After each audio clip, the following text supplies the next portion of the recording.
बिस्मिल्लाहिर्रहमानिर्रहीम। अस्सलाम वालेकुम दोस्तों, कैसे हो आप सब। उम्मीद करता हूँ आप सब खैरियत से होंगे।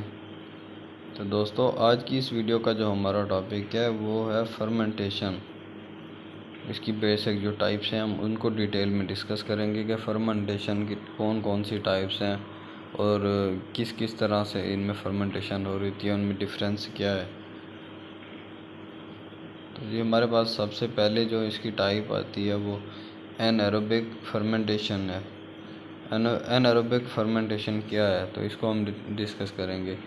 सम micro organisms do not require oxygen and this type of fermentation is called anaerobic fermentation.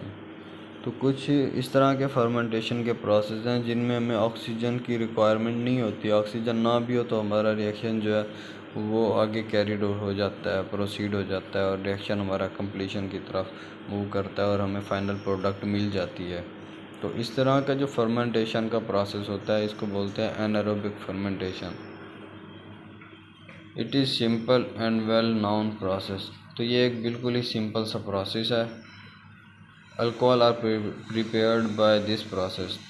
तो अल्कोहल्स को जो प्रिपेयर करने के लिए हमारा जो मेन फर्मेंटेशन का मेथड यूज़ होता है वो एनारोबिक फर्मेंटेशन ही है। इसमें जो है ना हमें ऑक्सीजन की ज़रूरत नहीं होती। फॉर एग्ज़ाम्पल हम मोलासेस की ले लें। शुगर इंडस्ट्री में जो साइड प्रोडक्ट है मोलासेस, वो डिफरेंट एथेनॉल इंडस्ट्रीज़ लेके जाती हैं, तो इसको जो है ना एथेनॉल में कन्वर्ट करती हैं मोलासेस को।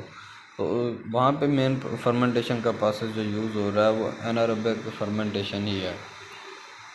इसके बाद ये हमारे पास सेकंड जो टाइप आती है फर्मेंटेशन की वो है एरोबिक फर्मेंटेशन, जिसमें हमें ऑक्सीजन की रिक्वायरमेंट होती है। उसके अलावा हमारा रिएक्शन फाइनल प्रोडक्ट तक नहीं पहुंचता, हमारे जो पर्पस है वो अचीव नहीं होता। तो एरोबिक फर्मेंटेशन क्या है। Aerobic fermentation requires the use of substantial amount of oxygen. इस रिएक्शन को कैरी आउट करने के लिए हमें अमाउंट जो है ना स्पेसिफिक अमाउंट ऑक्सीजन की चाहिए होती है। Enzymes, vaccine and vinegar are produced by this type। तो इस टाइप से जो है ना एरोबिक जो फर्मेंटेशन है इससे इंजाइम्स प्रोड्यूस होते हैं। डिफरेंट फार्मास्यूटिकल इंडस्ट्रीज जो हैं वो अपनी वैक्सीन्स बनाती हैं। इसके अलावा ये वाइनगर की प्रोडक्शन में भी यूज़ होता है। Fermentation as a unit process. Various steps are similar to those employed in more common chemical synthesis, except for the fact that biological system is involved. Raw material for the various fermentations are similar, almost similar होते हैं इनमें raw material. Particular product depend on selection of proper microorganisms। तो हर different product के लिए जो है ना reaction के लिए डिफरेंट टाइप के जो है ना माइक्रो ऑर्गेनिज्म चाहिए होती हैं। The last step is proper separation of product from aqueous medium. तो जब हमारे पास रिएक्शन फाइनल हो जाता है, फाइनलाइज हो जाता है, उसके अंदर जो है हमारे प्रोडक्ट के साथ कुछ जो है ना एक्वस सोल्यूशन होता है जिसको आगे हमने फिर फर्दर सेपरेट आउट करवाना होता है। उसकी सेपरेशन रिक्वायर्ड होती है।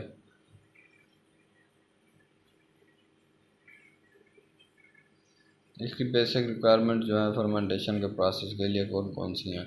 सबसे पहले जी microorganisms must form a useful product. It must be readily propagated, economically attractive raw material in good supply, and predictably uniform in composition must be available. Then है जी हमारे पास इसका rapid fermentation time is desirable. उसके बाद आता है जी product should be easy to recover and purify. क्योंकि हमारी जो रिएक्शन के बाद प्रोडक्ट तो हमारे पास बन जाती है पर वो बिल्कुल सेपरेट आउट नहीं होती। उसके साथ कुछ जो है ना साइड प्रोडक्ट, क्योंकि बैच वाइज प्रोसेस होता है तो और कुछ जो है सोल्यूशन वगैरह इस तरह का होता है उसमें। तो प्रोडक्ट को फिर हमने आगे जो है ना रिकवर करना होता है सोल्यूशन में से और फिर उसको प्योरीफाई करना होता है। तो ये भी मद्देनज़र रखना पड़ता है, ध्यान में रखना पड़ता है हमें। The microorganism is the heart of whole synthesis process. It must produce the desired product with the minimum of byproducts।